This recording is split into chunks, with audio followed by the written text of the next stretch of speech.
And her response has been just to own it and say, yeah, I did come from a crappy background, but look where I got. Why don't you do the same?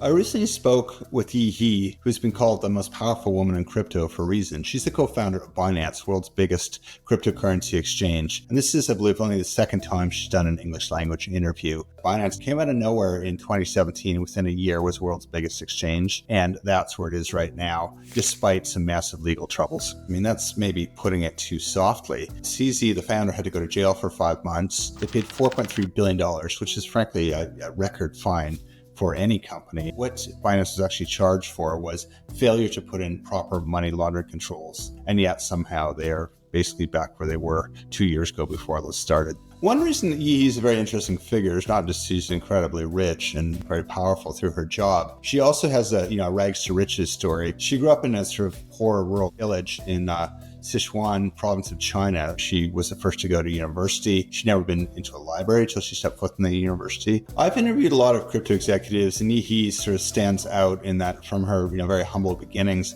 but also she's been, I think, genuine in how she's leveraged that with her customer base. Binance's early days were Wild West and marked by fast innovation, fast customer growth, and that growth was driven in part by Yi-Hee's marketing savvy and her aggressive promotion and culture building at the company. Now we're going to a new era of sort of a more compliant regime, and the thing to watch is how Binance is able to navigate that and the role that people like Yi-Hee play in there, and whether they can find a way to pursue their growth and their dominance even within this more mature regulated structure.